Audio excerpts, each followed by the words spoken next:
lie in the hot tubs this week and listen to various people planning the fates of millions of people, discussing, where the economic zones in the Soviet Union should be opened up, how the diplomatic crisis in China should be resolved. I mean, people who just routinely take it upon themselves to run the world for the rest of us. There's a deeper level, this is a slight turn on this, but there's a deeper level on this idea, to this idea of pragmatism, which I was thinking about because I was thinking about yesterday's lecture and how it was a lot of information.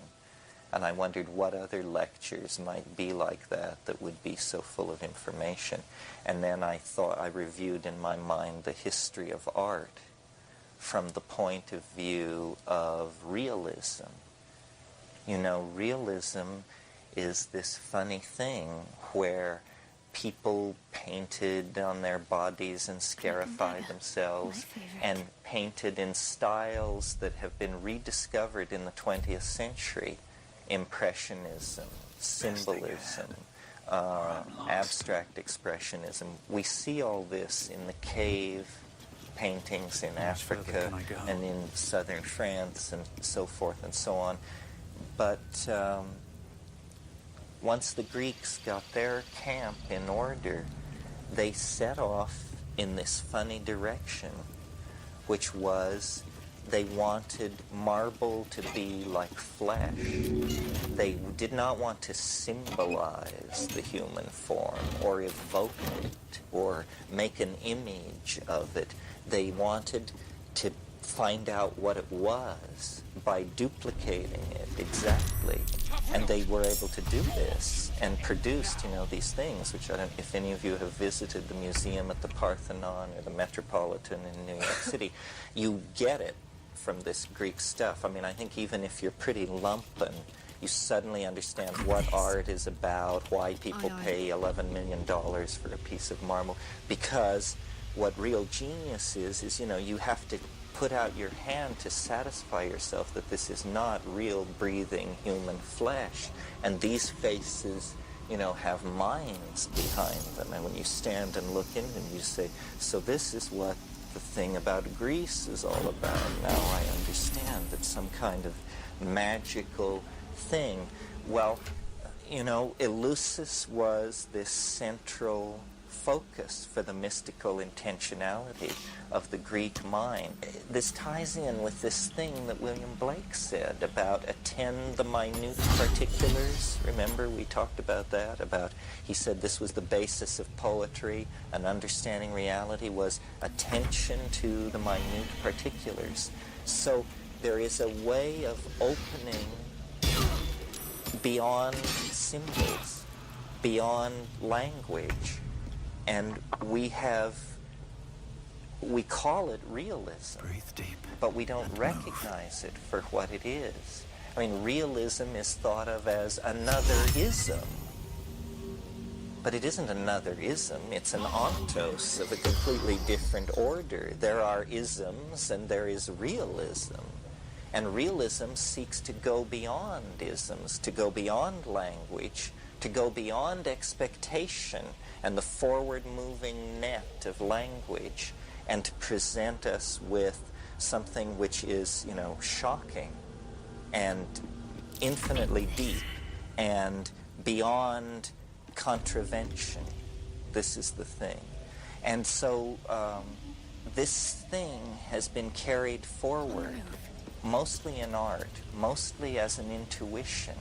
It's not clear to me that it's ever been exactly articulated as a philosophy, but this is what the light of Caravaggio and, the recessional distances of the brothers Van Eyck and, Turner and all of this stuff, it's a going into the stuff of the world without preconception, attempting, the great discovery that shadows are not always black. Somebody had to look to figure that out, and then to embody it against the flow of all understanding. The discovery of perspective is this peculiar episode in the history of Western thought that is never discussed sufficiently. We are asked to believe that somewhere between the death of Giotto and the death of Michelangelo, European human beings suddenly understood that things got smaller the further away from you they were, and therefore created the world of pictorial space that we have inhabited ever since. Well, you know, in an earlier lecture I told the story about how Thomas Aquinas proved his sanctity by being able to look at open books and then later tell what he had read without ever moving his lips. This was silent reading, and it was viewed as a miracle by his contemporaries because they all had to vocalize while they read. Well, this is a similar kind of phenomenon, this sudden popping into existence of the recessional distance and the whole set of understandings that allows us to navigate three-dimensional space. What is happening here? Does language make way for this stuff? Is it biological? Is it just happen to happen during the Italian Renaissance? How can a convention of painters of a courtly class become a way of inhabiting space and time for the entire population of an ancient continent? It defies understanding. What is actually being tracked is some kind of recent readjustment of the information processing values in the human brain-mind system. And these things are very close to the surface and very easily perturbed. You know, Julian Jaynes, in his book about the bicameral mind, felt that there had been a major shift in the construction of consciousness at the time of Homer.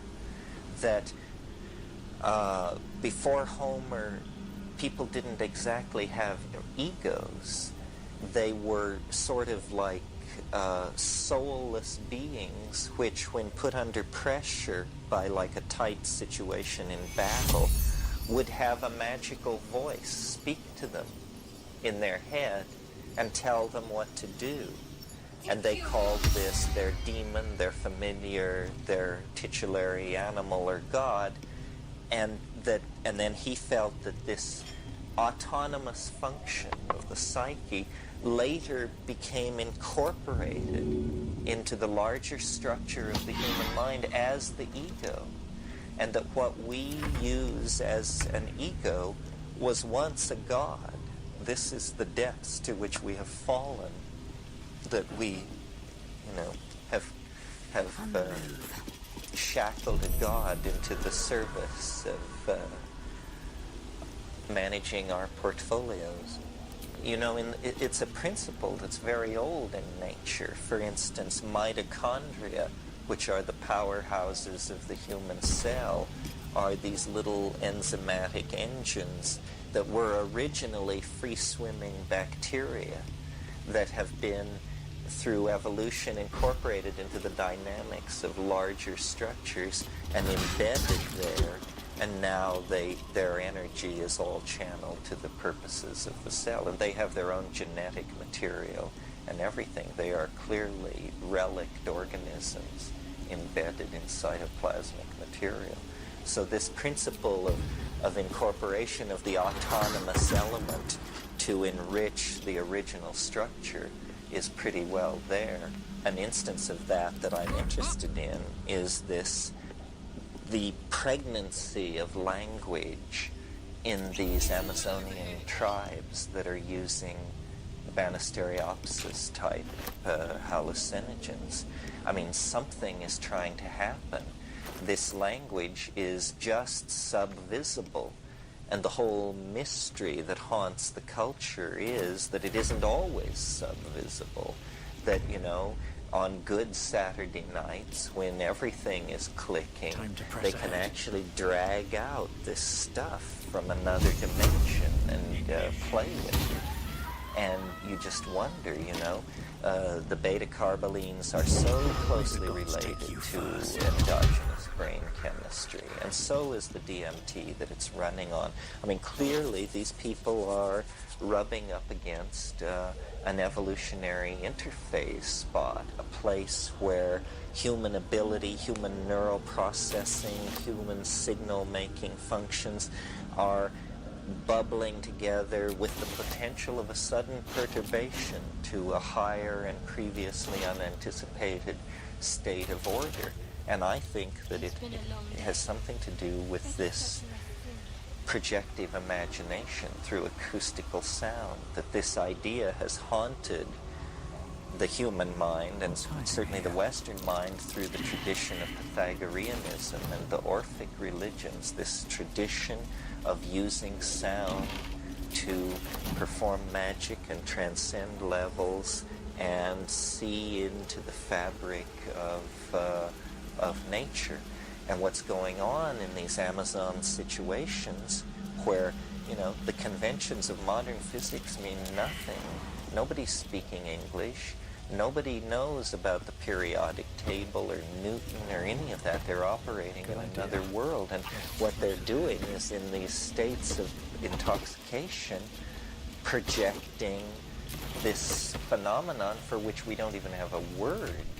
I mean, telepathy is a thin notion. Telepathy is, I think, you hear me think. That's not what this is. This is that these people can project whole scenarios of three-dimensional phenomena that are part of a group perception that is not operating under the will of individuals, but that is somehow the élan vital, the life force of the group itself. I mean, we don't have a sociological vocabulary for this stuff. Anthropologists talk about manas and magic and, you know, morphogenetic fields and this and that and the other hand. But this is reductionism, because the living fact of this stuff is pretty astonishing. So, to change the subject, you mentioned the heretics. Swift as my feet can carry me. In your talk this afternoon, that Syrian sect, was it? The Mandaeans. The Mandaeans. And we talked earlier, before coming in, also of the uses of heresy and your passion for it. I wonder if you'd link that to what we should heresy. do. Link that to what action to take.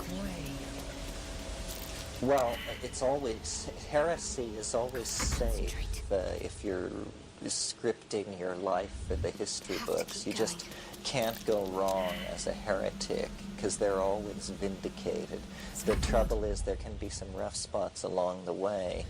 A favorite heretic of mine is Giordano Bruno, who some of you may know about, who was burned at the stake as the price of his commitment to heresy.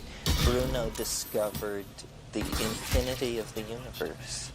That's what he discovered. He looked into the night sky and was the first person in Europe to say, those aren't adamantine shells of Aristotelian crystalline spheric material.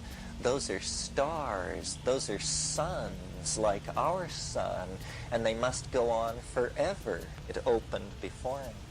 And he was burned at the stake. The period that is so rich in heresy and has been a great inspiration for me is the Hellenistic syncretism that follows upon the classical period in Greece and the rise of Roman power, and at the same time ferment in the Jewish end of the Mediterranean to create, and all kinds of things were happening. Actually, there were gymnosophists coming from India teaching yoga in the 2nd century BC in Rome, and there were, you know, Egyptian followers of Thoth happened Isis, and there were Dosethians and Montanists and followers of Simon the Magician, and these were a vast spectrum of cults, ranging from Orthodox Jewish cults, such as the Nabateans and the Zealots, and presumably the Mandaeans that I mentioned earlier. And then there were Jewish mysticism infected with Platonic ideas, Philo-Judaeus, Apollodorus, Musaeus, all these minor philosophers were teaching. There were Pythagoreans, there were atomists, and the most interesting of these were proto-Christian, neo-Christian, pseudo-Christian, crypto-Christian sects that were competing with what eventually became Christianity. Some of you may know of this sect that did some of the Dead Sea Scrolls, the Nabateans, who lived outside of Jerusalem and down in the Dead Sea. These were the people that James Pike was investigating when he died in the Negev.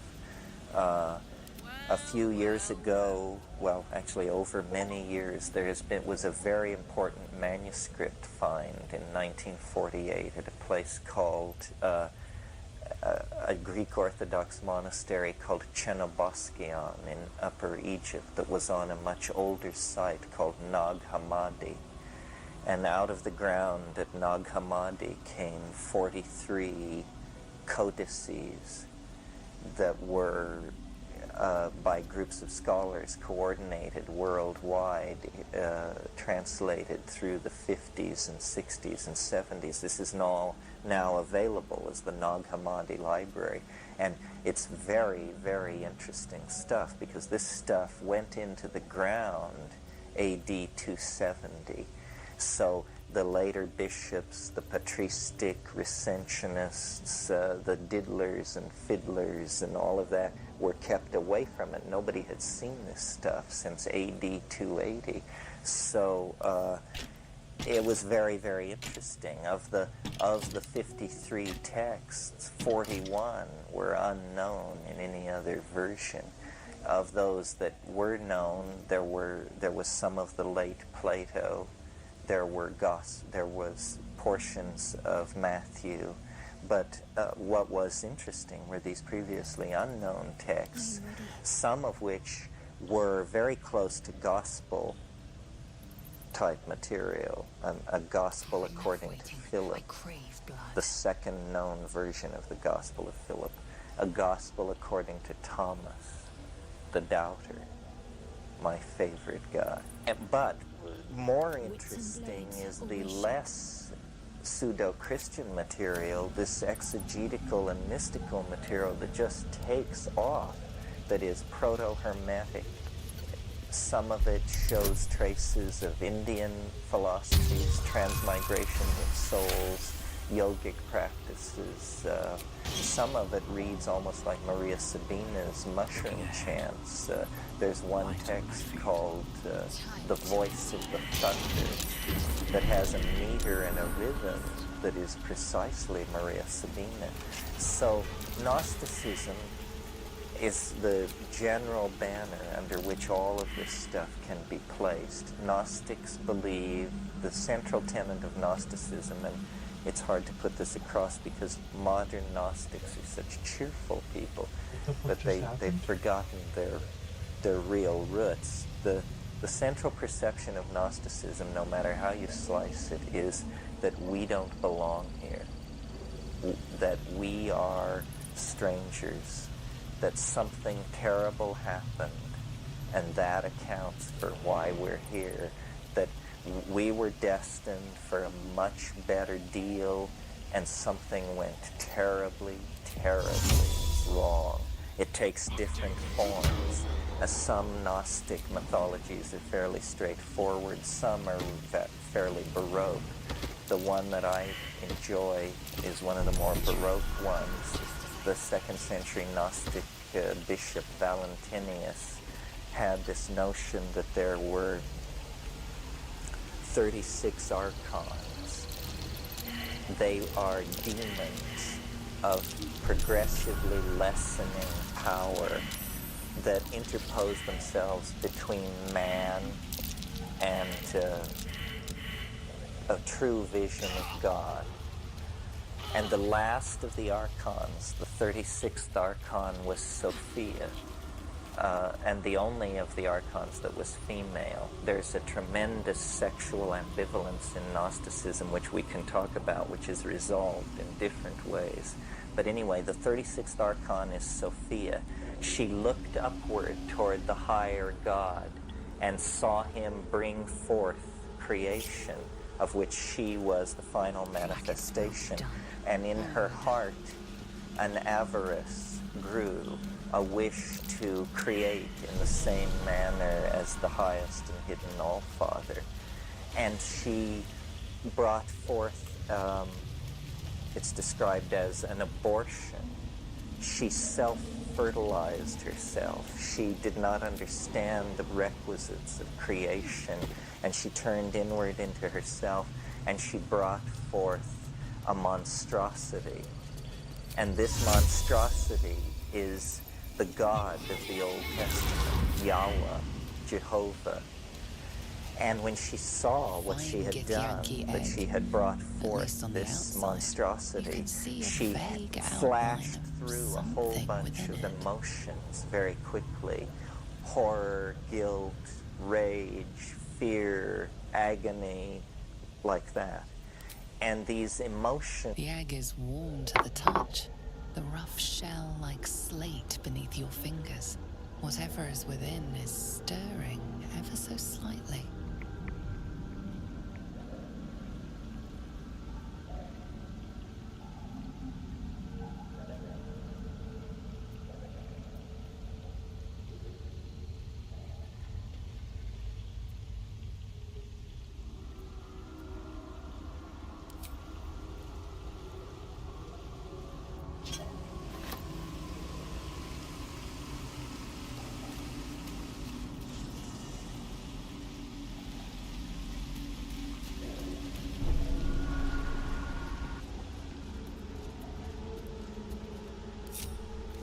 Shouldn't we wish to live in more interesting times?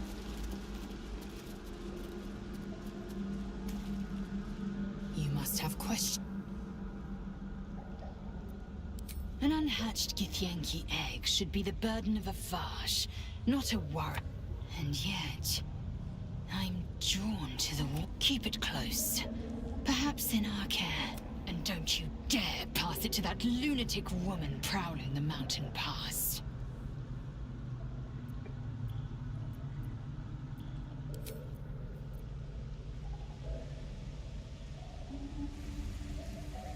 Let's see.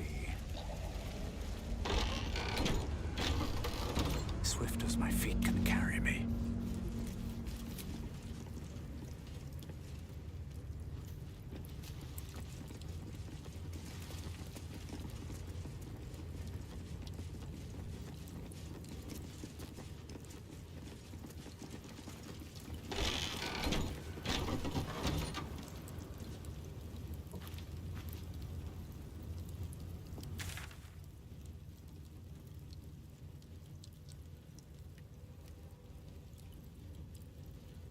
Those two guys.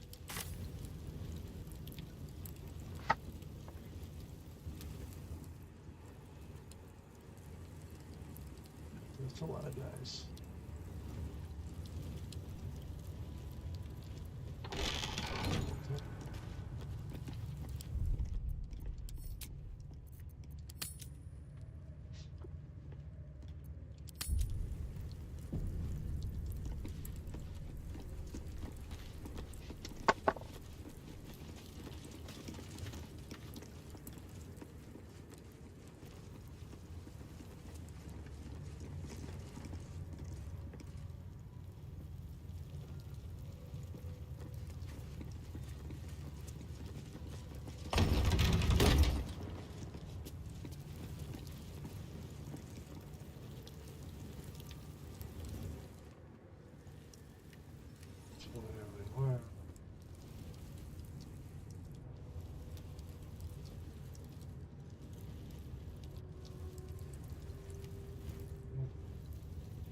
close.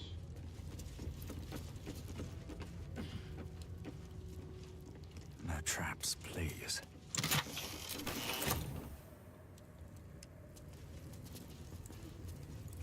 Don't mind if I do.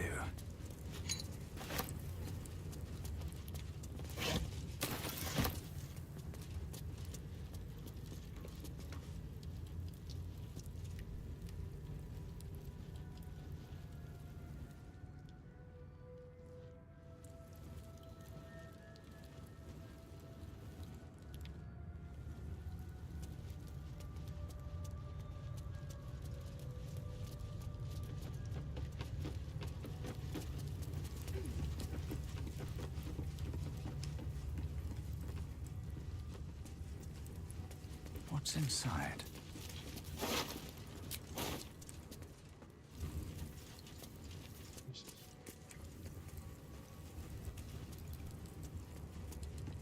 Okay, it's out.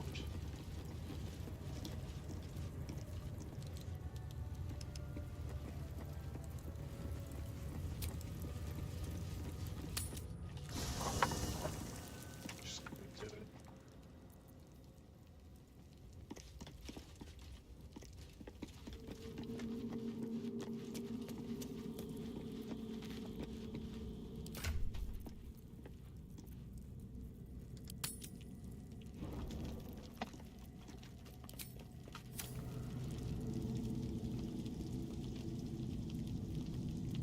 We get along quite well, I think.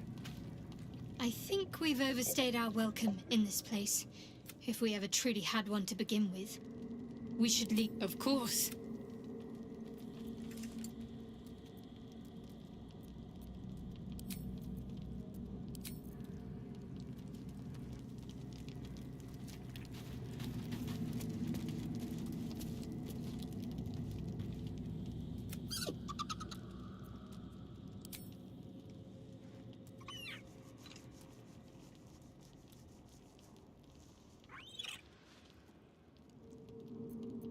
Camp life seems to suit the young owlbear. His coat of feathers seems fuller. His eyes look bright and inquisitive.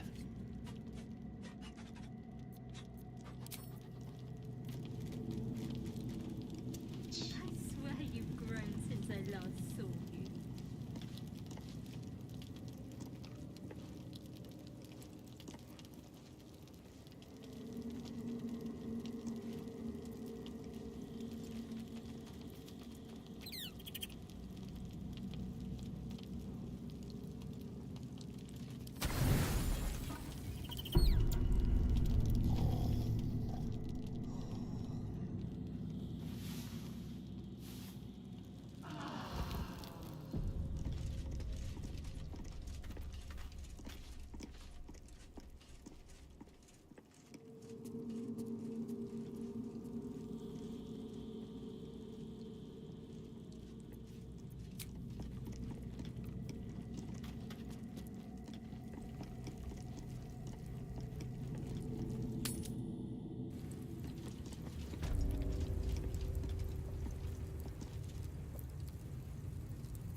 of the errant Sophia condensed as the material world over which Ildabuath was then made Lord.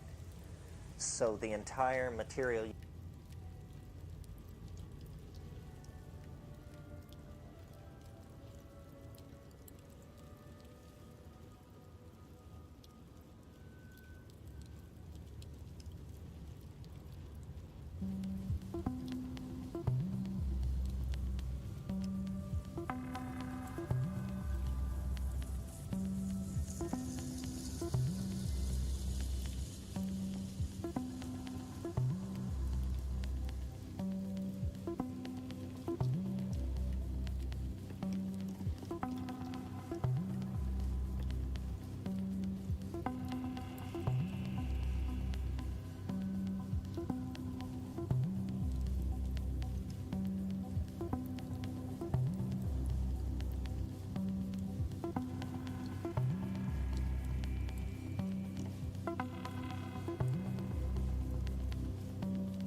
no.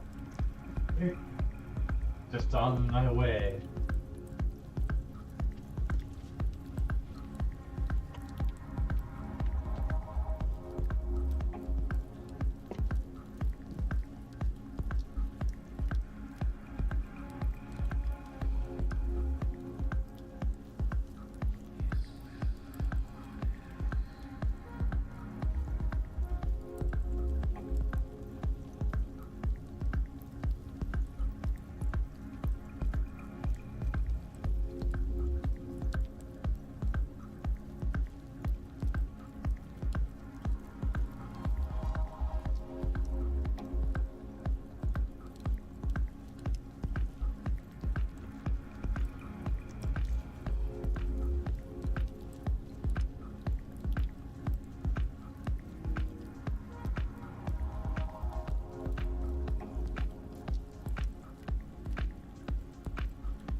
universe is seen as the condensed emotional debris of the horror of the 36th Archon upon witnessing her own creation, who is then made God over this universe.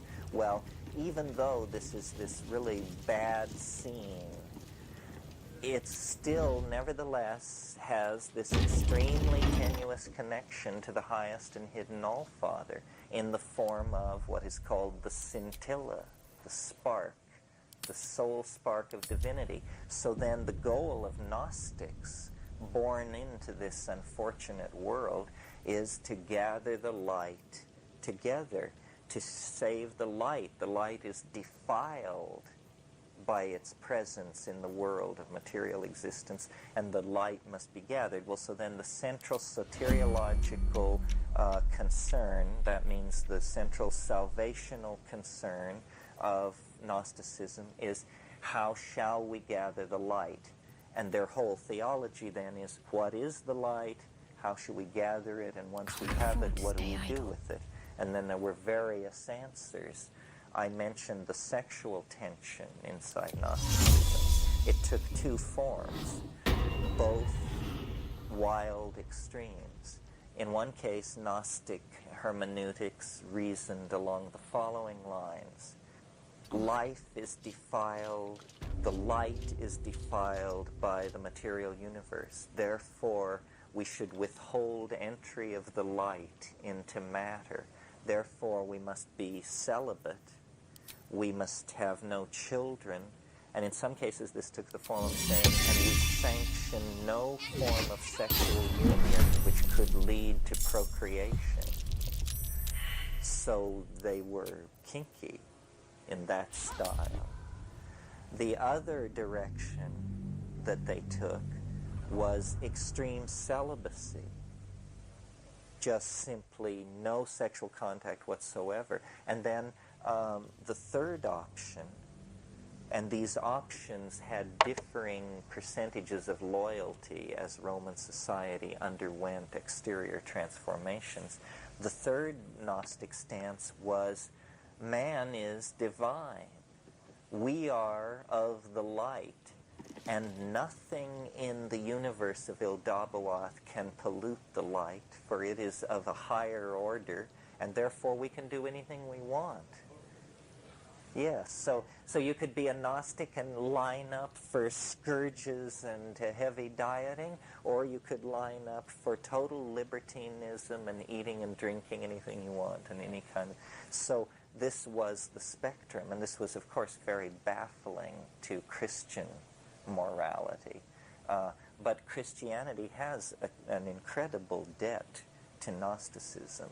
I mean, the Gospel of John and Revelations, I mean, this whole bit, in the beginning was the Word, this notion of the going forth of the Word, this is thoroughly Gnostic, and the struggle between light and darkness, you know, the light shines in the darkness, and the darkness comprehend it not. This is essentially the Manichaean thing, which is a form of Gnosticism. Manichaeanism is a dualistic Persian religion that had great sway in Persia through this slightly later phase. Mani was its prophet. Mani was a Mandaean. His father was a priest in the Mandaean faith. Well, why talk about this so much? Well, I don't know. Permission for heresy is never a bad idea. And I think this is an important issue which is not resolved. I mean, we are all love bunnies of one sort or another. But what do you do about this thing? Are we of the earth? Is it our charge and our destiny? Or are we from another place? You can't have it both ways. This is a pretty clear division.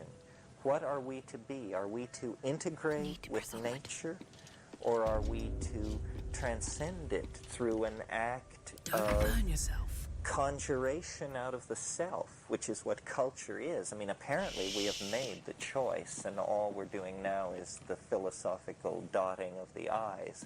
Our commitment to technology is thoroughly Gnostic. Our commitment to, we believe that nature is something that withholds secrets from us, that we must wrest the secrets of nature from it in order to somehow complete ourselves. And, you know, modern Gnosticism plays all this down. Modern Gnosticism is existential and capitalizes more on the idea of abandonment.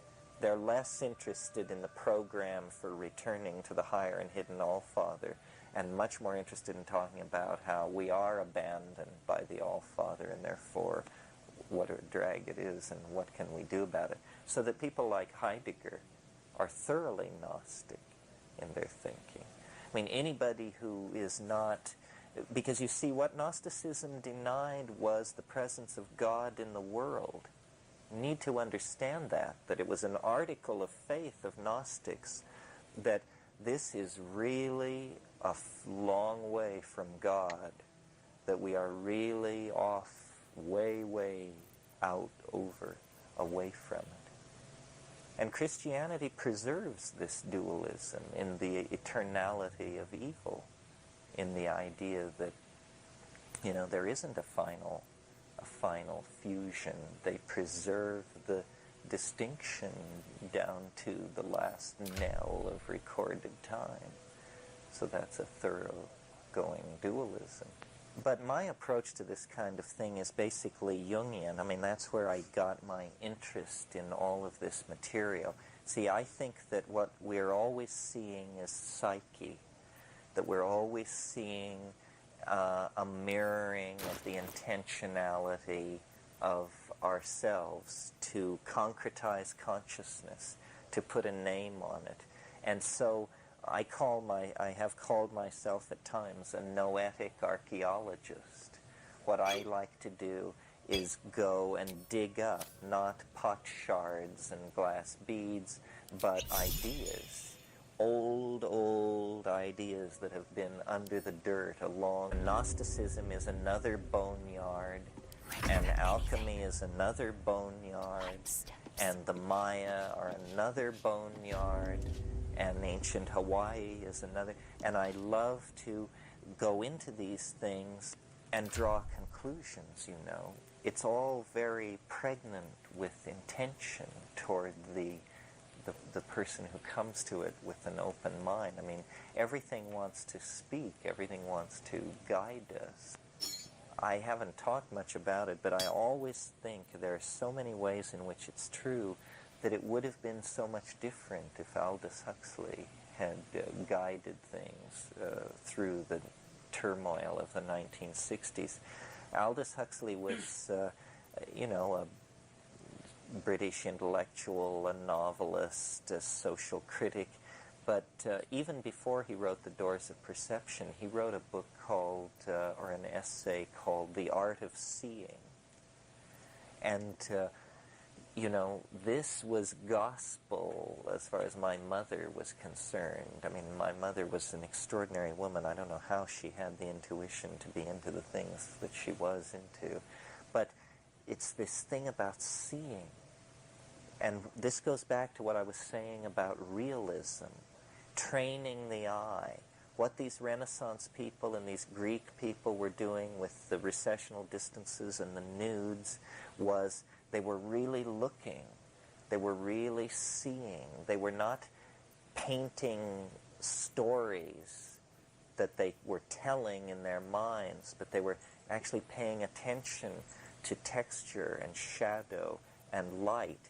And this learning to see, taught very early, is a tremendous inoculation against cultural viruses, value viruses and linguistic viruses. Because, and you don't see if you grow up with television. You know, television is something that you look at.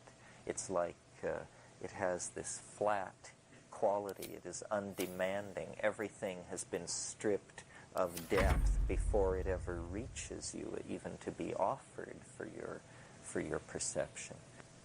Well, what do you think about the more Cubist? Once Picasso brought in Cubism and changed the entire direction of art away from realism and into a different view of seeing things, from many facets, broken down into other, in a sense, from other dimensions. Well, I'm surprised at my stirring defense of realism because I'm much more sympathetic to my interest in art history was always 20th century art, and what I loved was the upheaval and the screw you attitude. I mean, I was thinking today as I thought about this lecture about myself as a 13-year-old kid and who were my heroes. It wasn't baseball players and it wasn't even astronauts. It was Jackson Pollock. And, that's what I wanted to be. I wanted to be a kid from Wyoming who went to New York and drank hard in bars and produced paintings that 99% of everybody hated and that I would insist were in fact works of staggering genius. And I would triumph.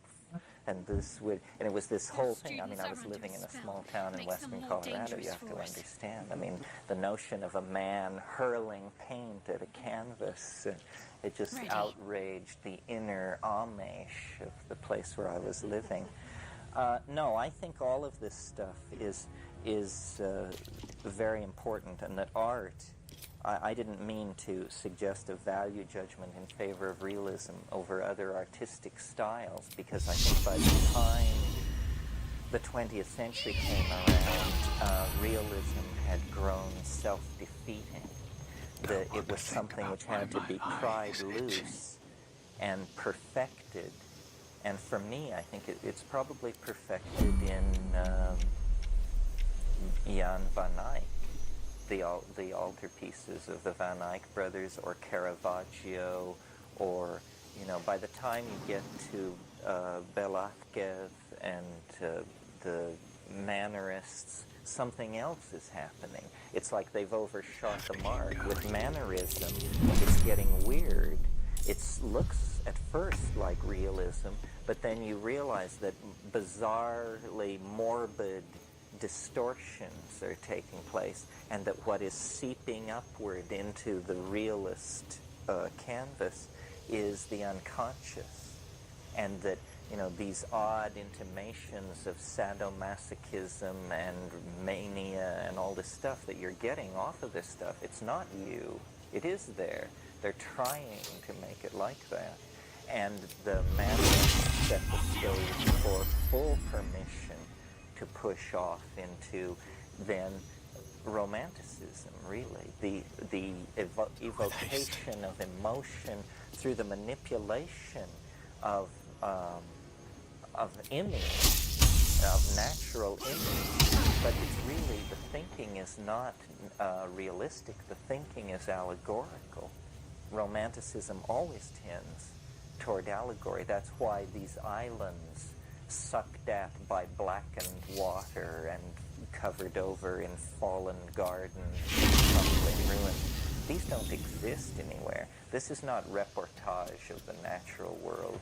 These are dreamscapes of a morbid imagination. Okay, well, so then it all runs out in the 19th century. I mean, for my money, 19th century art is pretty dismal. It's very much of the Academy.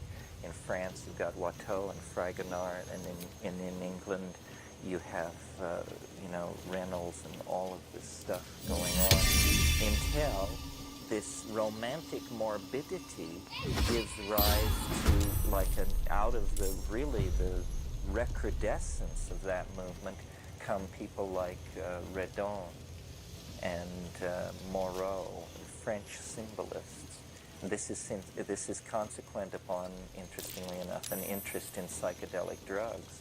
These people are smoking hashish and drinking absinthe and are familiar with opium and this kind of thing.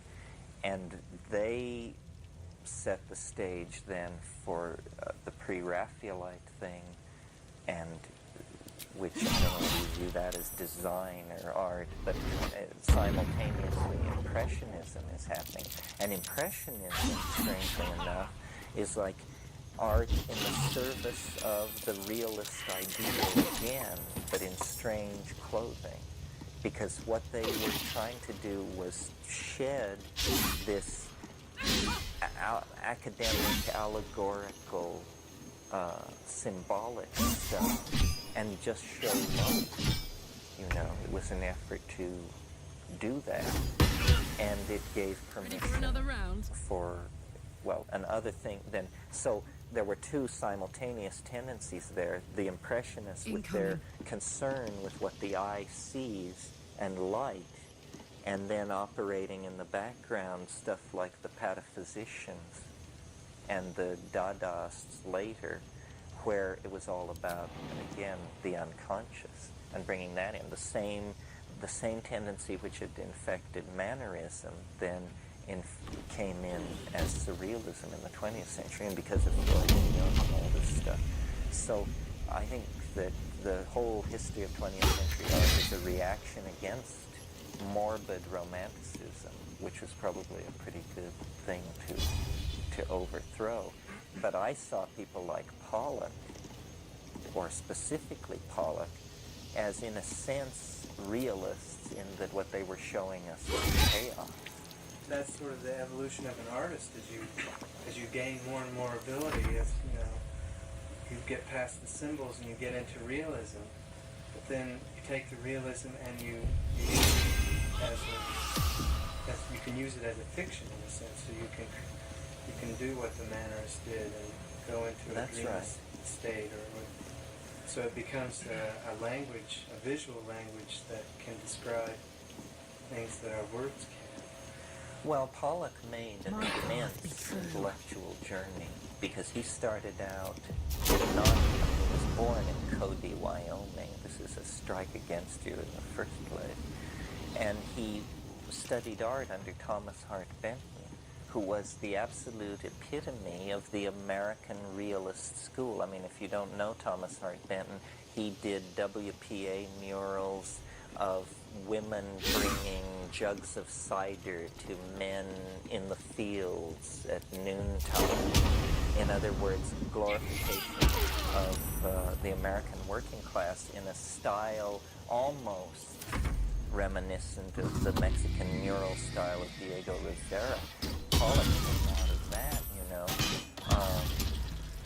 he used a screwdriver was his major instrument, and he stood back or stood over his canvases on stepladders and whipped paint across them and built up these layered things that were just amazing. And what they were the abstract expressionist equivalent of an atomic explosion.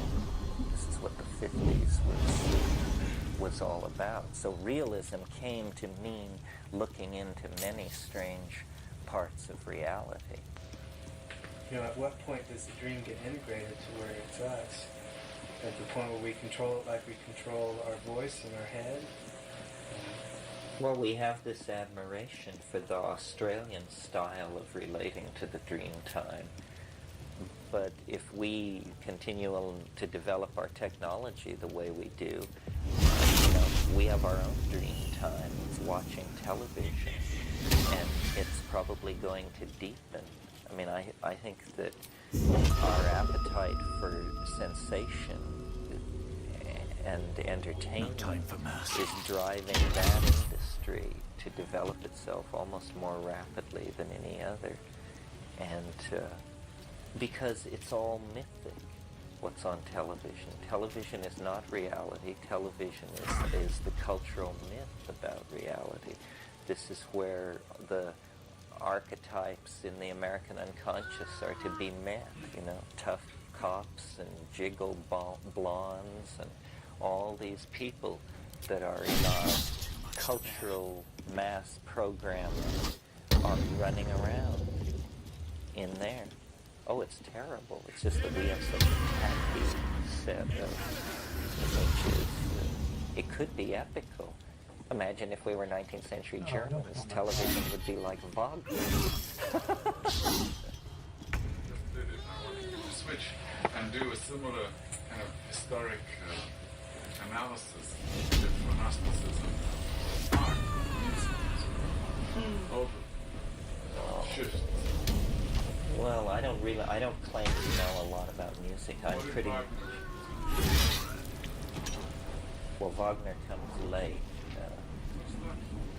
What I would say about this, I think music is very important. We said in here on a different day that architecture was frozen music, and therefore music must be unfrozen architecture. And what did you mean? What could you say about that?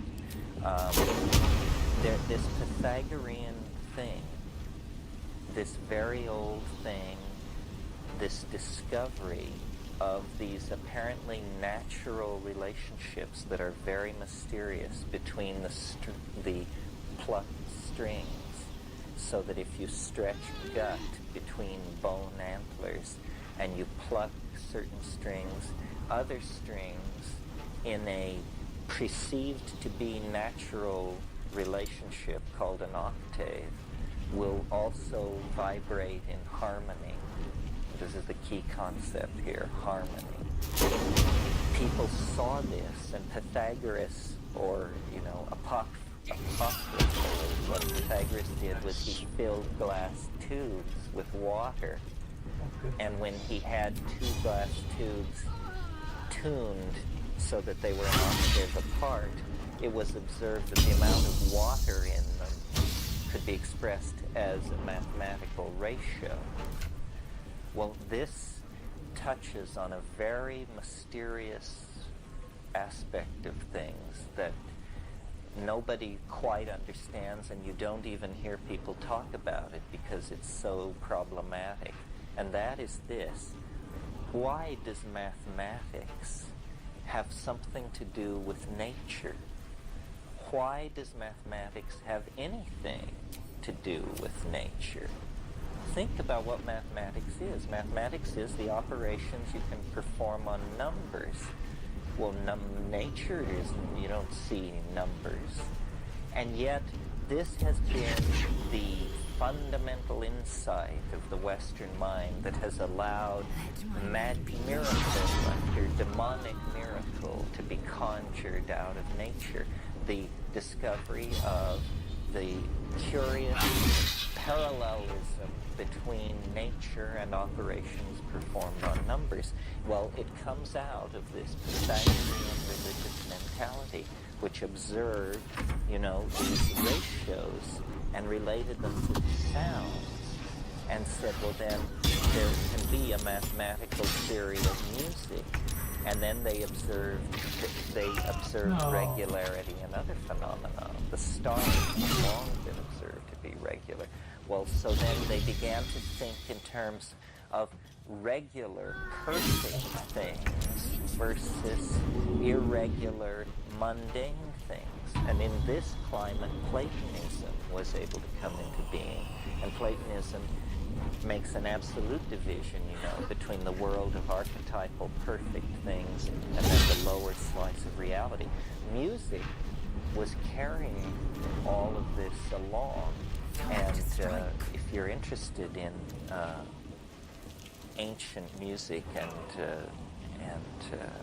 its impact on ancient philosophy, these books by MacLean, The Myth of Invariance, is one of them. It's a study of mathematics in Plato and the Rig Veda, and it's all musical mathematics.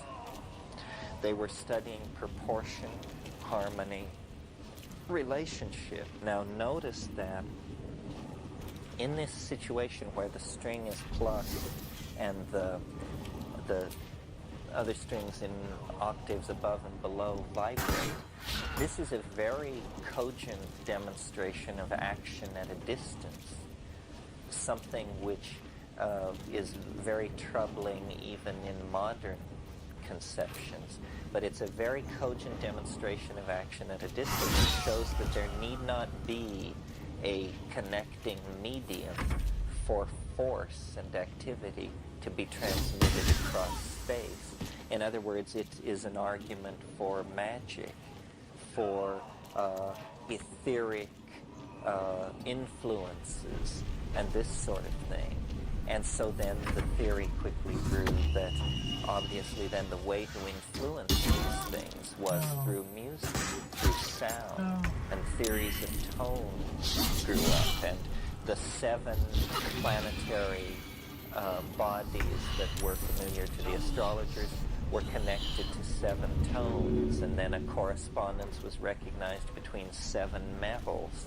And a map of the world was slowly constructed that had music at its ultimate basis. There's a wonderful book that deals in part with all of this that some of you may know, called Hamlet's Mill.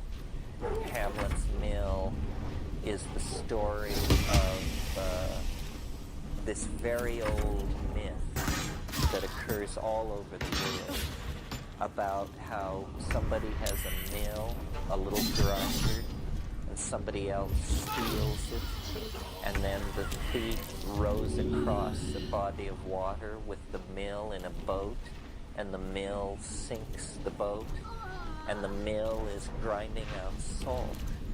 And this is, in one version, the explanation for why the ocean is salty. It's because off the coast of Norway, in that place called the Maelstrom, that is the mill, and down at the bottom it is grinding out salt. And Giorgio de Santillana, who wrote this book, Hamlet's Mill, with Hilda von Dechend, talked about it as a myth of a movement of the stellar machinery, that stars which were near the pole moved beneath the surface of the sea, and the mill was lost, and a whole world age was thrown into confusion. And a lot of the discussion of this hinges on looking at Rigvedic and Platonic musical theory. These ayahuasca songs in the Amazon are visually intended.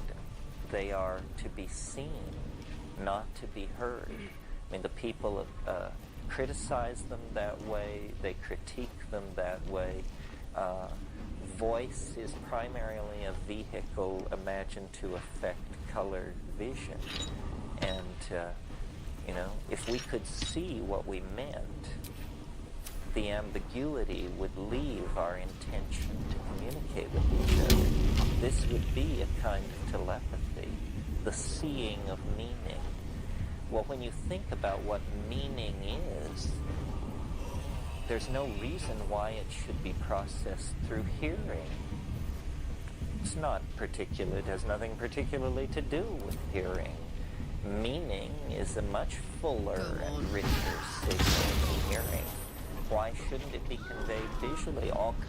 When I look at this room, I'm not listening to it, I'm looking at it, and the meaning of what is going on comes to me through my eyes. This is how the meaning of the world presents itself. We don't listen to the world, but we listen to speech for its meaning. And this closes us toward many things and pushes us in a certain direction. We don't have any medium that we can physically produce, other than our electronic medium that we can easily produce a visual image to share. But you mean conversationally and instantaneously, right? Well, yeah, this is where you have to take drugs to push the argument further, because what you have to hypothesize is that it might be possible to generate an acoustical hologram with your voice or something like that. In other words, when you take ayahuasca with these people in the jungle and you see the songs, the reason you see the songs is because you're loaded. Well, how loaded do you have to be to see the songs would be a good question for researchers to ask. Maybe you don't have to be overtly stoned at all. maybe you could have a sub-threshold amount of harmony in your system, and when they started singing, lo and behold, here it would appear. Is it not possible, theoretically possible, at any rate, that once this has happened in your system, whatever this was going through physiologically and whatever other way, that the path is that there would be a way to learn that thing, that you could do it on Thursday morning? On the Natch. Isn't that what your brother was trying to do with the Yeah. sound? Time to push my luck See, again. there is something going on here because in the pineal gland, harmine is produced. So and DMT is produced in the brain too. So the chemical prerequisites for the brain state are there. I think the first meeting we held, I talked about the fact that people who have This is smoked my happy DMT place. then report months, years later, dreams Say in which they bye-bye. smoke DMT, and it happens in the dream. Okay, this is a major piece of evidence. This means it can happen, that it's not chemically exogenous. But then the question is, how the hell do you get to the same place as you are in a dream when someone passes you the glass pipe? But the very fact that it can happen, and so then, so it lies very close to the level, to the level of consciousness, you see, and these people who've been in the Amazon all these 20,000 years that we've been calling primitive, while we've been inventing technology and doing all this other stuff, what they've been doing is every Saturday night exposing themselves to a linguistic catalyst. Well, so we think, well, maybe they have a really far-out language. No, they don't have a really far-out language. They have an entirely ontically transformed linguistic ability that we don't even have a suspicion of, that it is learnable. And I don't know, because they put so much stress on this diet, it's very clear that they are diddling towards something. They have a goal that they're trying to maximize. There is something there that they want to get. And when you meet many ayahuasqueros and take it with many of these guys, the guys who make the good stuff are all alike. They have this weird aura. They have a voice thing that is hard to describe. But you know the concept of voice in Dune, where there was a way to just drop down a register and speak in a way that people could not resist because you set the vibe in this certain way. These ayahuasqueros have this, and they have, yes, it's something so outside our cultural value system that we can hardly realize what we're doing with, because how many of us would go there, and then how many of us would go there and go deep enough, and then take the drug with these people, and then be enough free of your own stuff to pay attention to what they were putting out, and then to keep it enough together to create a description that you could bring back later. So, you know, it's just, the world is not empty of the new and the novel, these frontiers. This is how I ended the lecture yesterday. There are just frontiers and frontiers and frontiers in chemistry and anthropology and ethnography, and some of it we're actually talking about, you know, the transformation of the human